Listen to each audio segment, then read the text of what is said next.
आज हम इस वीडियो के माध्यम से आपको बताना चाहेंगे कि आप अहमदाबाद में कोर्ट मैरिज कर सकते हैं। जरूरी नहीं है कि आप अहमदाबाद से बिलोंग कर रहे हो तो ये आप कोर्ट मैरिज कर सकते हैं। ये भी जरूरी नहीं है कि आप गुजरात के किसी अन्य डिस्ट्रिक्ट से हैं तो भी आप गुजरात के में भी मैरिज कर सकते हैं और अहमदाबाद में भी कोर्ट मैरिज कर सकते हैं। भारत के किसी भी अन्य राज्य से भी आप बिलोंग कर रहे हो फिर भी आप अहमदाबाद आकर कोर्ट मैरिज कर सकते हैं।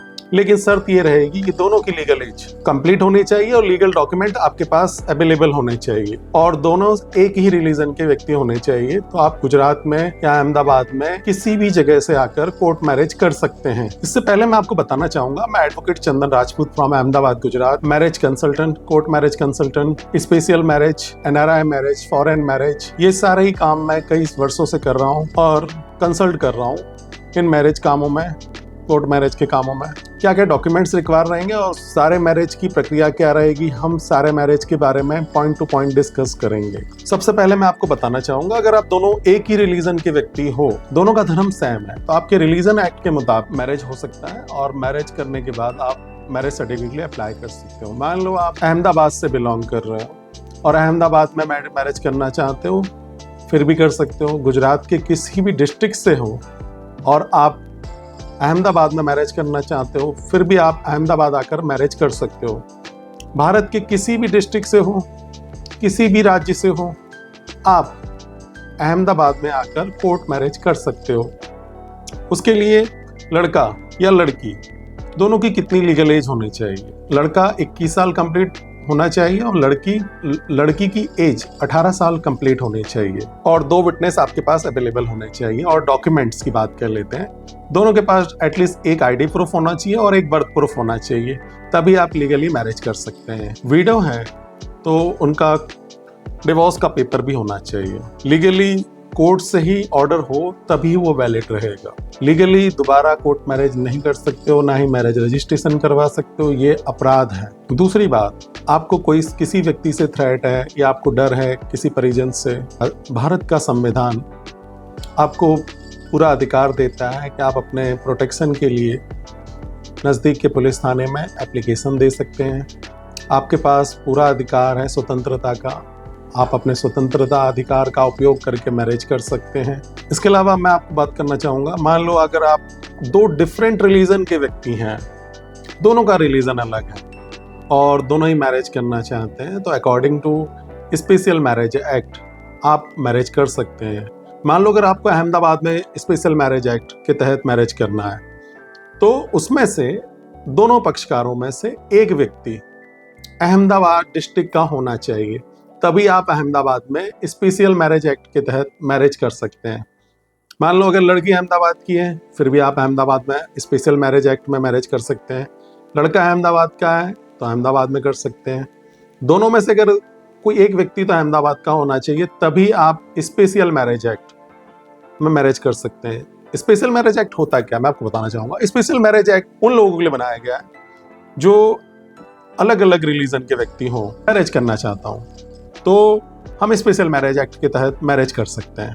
मान लो मैं क्रिश्चियन हूँ और सामने वाली लड़की हिंदू है या और कोई रिलीजन की व्यक्ति है, तो वो मैरिज करना चाहते हैं, तो ऐसे जो लीगली मैरिज हैं वो किस तरह वैलिड होंगे, इसलिए स्पेशली मैरिज एक्ट बनाया गया है।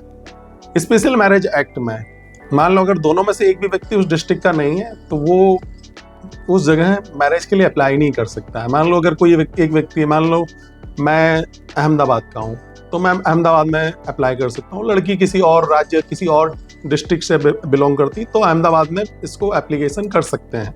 अगर मान लो दोनों ही व्यक्ति अहमदाबाद के नहीं है, किसी और डिस्ट्रिक्ट, किसी और राज्य से हैं और आप अहमदाबाद में आकर स्पेशल मैरिज अप्लाई करना चाहते हैं तो वो पॉसिबल नहीं है। उसके लिए अहमदाबाद के पास आपका आईडी प्रूफ होना जरूरी है, तभी आप अहमदाबाद में स्पेशल मैरिज एक्ट के तहत मैरिज के लिए अप्लाई कर सकते हैं। डॉक्यूमेंट भी सेम रहेंगे कि आप दोनों के पास एक आईडी प्रूफ होना चाहिए, बर्थ प्रूफ होना चाहिए और 3 विटनेस होना चाहिए। इसकी प्रोसीजर ये रहेगी कि पहले आपको अप्लाई करना होगा मैरिज के लिए और 30 दिन का नोटिस पीरियड रहेगा। 30 दिन का नोटिस पीरियड कंप्लीट होने के बाद आपको मैरिज के लिए डेट दिया जाएगा और उस डेट पे आपका मैरिज हो जाएगा। लेकिन इसमें 3 विटनेस की आवश्यकता होगी। टोटल 3 विटनेस होंगे तभी आप मैरिज के लिए और मैरिज सर्टिफिकेट के लिए अप्लाई कर सकते हो। अदरवाइज आप बिना विटनेस के और बिना डॉक्यूमेंट्स के स्पेशल मैरिज के लिए अप्लाई नहीं कर सकते हैं। अब बात कर लेते हैं एनआरआई मैरिज।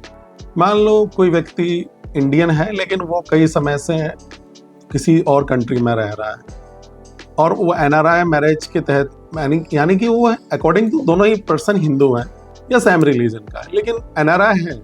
तो एनआरआई पे क्या होता है कि उसका जो करंट एड्रेस है वो उस कंट्री का आएगा, जिससे मान लो फ्यूचर में अगर लड़की को या लड़के को स्पाउस वीज़ा या वीज़ा इमिग्रेशन वगैरह कुछ प्रक्रिया करवानी तो इजीली वो उस कंट्री में जा सकते हैं, क्योंकि मैरिज सर्टिफिकेट पे उस कंट्री का नाम होगा। एट प्रेजेंट एड्रेस में उस कंट्री का एड्रेस होगा, तो वो इमिग्रेशन प्रोसेस में इजीली आप प्रोसेस करवा सकते हैं एनआरआई मैरिज में। मान लो दोनों व्यक्ति में से एक व्यक्ति किसी और कंट्री का है और एक व्यक्ति इंडियन है, तो इसमें फॉरेन मैरिज एक्ट अप्लाई होगा और फॉरेन मैरिज एक्ट में बहुत इजीली आप मैरिज कर सकते हो, लेकिन उसके लिए जो लीगल डॉक्यूमेंट्स और लीगल प्रक्रिया है वो आपको फॉलो करनी होगी। जैसे मान लो कोई फॉरेनर है और इंडिया का मान लो कोई लड़का है और लड़की किसी और कंट्री की है, मान लो फिलीपींस की है, चाइना की है या कनाडा की है लड़की, और लड़का इंडियन है, वो मैरिज करना चाहता है, तो ऐसी स्थिति में फॉरेन मैरिज एक्ट अप्लाई होगा। फॉरेन मैरिज एक्ट में उस लड़के के पास क्या क्या डॉक्यूमेंट होने चाहिए। एज सबकी सेम ही रहेगी, लड़का 21 साल से ऊपर होना चाहिए और लड़की 18 से ऊपर होनी चाहिए। जब इंडिया में आता है तो उसके पास पासपोर्ट, वीज़ा वो सारे कंप्लीट होने चाहिए। उसके पास एक बर्थ प्रूफ होना चाहिए, बर्थ सर्टिफिकेट होना चाहिए, एक आईडी प्रूफ होना चाहिए, पासपोर्ट होना चाहिए, वीज़ा होना चाहिए। उस कंट्री से एक एफिडेविट होगा, एक डिक्लेरेशन होगा, उसमें लिखा होगा वो सिंगल स्टेटस का, या डिवोर्सी हो तो डिवोर्सी स्टेटस का, उसके पास एक डिक्लेरेशन, एक एफिडेविट होगा उस कंट्री का। फिर वो व्यक्ति इंडिया में आता है और मैरिज के लिए अप्लाई करता है, तो उसकी एम्बेसी को जिस दिन हम अप्लाई करेंगे फॉरेन मैरिज एक्ट के तहत मैरिज के लिए अप्लाई करेंगे, उसके बाद उस एम्बेसी को यहाँ से एक लेटर जाएगा, वहाँ से वो लोग एनओसी देंगे कि हाँ इस मैरिज के लिए हमें कोई ऑब्जेक्शन है या नहीं है। फिर आपका फॉरेन मैरिज एक्ट के तहत मैरिज होगा, उसमें भी 3 गवाह की जरूरत होगी और 3 गवाह आके अपने साइन करेंगे। उसके बाद आपका मैरिज सर्टिफिकेट इशू हो जाएगा। अब बात कर लेते हैं मैरिज से पहले हमें क्या करना चाहिए और क्या नहीं करना चाहिए। मान लो भारत का संविधान भारत के हर एक नागरिक को संपूर्ण आज़ादी का अधिकार देता है। आपके पास पूरे अधिकार हैं कि आप अपने अधिकारों का यूज कर सकते हैं, और अगर आप चाहते हैं कि आप किसी व्यक्ति से प्रेम संबंध में हैं या किसी अन्य धर्म से हैं या किसी अन्य जाति संबंध से आप विवाह करना चाहते हैं या जिससे प्रेम करते हैं उससे विवाह करना चाहते हैं, तो आपके पास पूरा अधिकार है कि आप मैरिज कर सकते हैं। आपको करने से रोकना चाहता है या रोक रहा है, और उसके बाद मान लो अगर आपके जाने के बाद वो आपकी गुमशुदगी की रिपोर्ट करवाते हैं, तो उससे पहले आप एक प्रायर इन्फॉर्मेशन लोकल पुलिस थाने में दे सकते हैं कि आज इस तारीख को मैंने अपना घर मैरिज के लिए छोड़ा है और मैंने एक इन्फॉर्मेशन लोकल पुलिस थाने में दे रहा हूँ। मैरिज के बाद भी एक इन्फॉर्मेशन एप्लीकेशन दे सकते हैं वहाँ के पुलिस थाने में कि हम लोगों ने इस तारीख को मैरिज कर लिया है और मैरिज रजिस्ट्रेशन अप्लाई हमने कर दिया है और ये रजिस्ट्रेशन भी हो चुका है और मैं लीगली हम लोगों ने मैरिज कर लिए हैं, और मैं जहाँ भी हूँ मेरे हस्बैंड के साथ या मेरे वाइफ के साथ सेफ हूँ, और आप अगर मुझसे कुछ बात करना चाहते हो मैं वीडियो कॉल पे बातचीत कर सकता हूँ। और मुझे वहाँ पर आप मेरे यहाँ पे या आपके पुलिस थाने में आने में कुछ डर लग रहा है तो मैं किसी भी नज़दीकी पुलिस थाने में भी अपने स्टेटमेंट लिखवाने के लिए रेडी हूँ। या आपको लग रहा है कि आप जहाँ हो और वहाँ आपको पुलिस प्रोटेक्शन की ज़रूरत है या पुलिस की हेल्प की ज़रूरत है, तो आप नज़दीक के पुलिस थाने में जाकर एक शिकायत भी कर सकते हैं, पुलिस प्रोटेक्शन की डिमांड कर सकते हैं। मान लो अगर आपको कोई थ्रेटिंग कर रहा है, कॉल मैसेजेस कर रहा है और आपको ऐसी आशंका है आपके साथ कुछ गलत हो सकता है, तो आप प्रायर इन्फॉर्मेशन भी दे सकते हैं और पुलिस प्रोटेक्शन की डिमांड भी कर सकते हैं।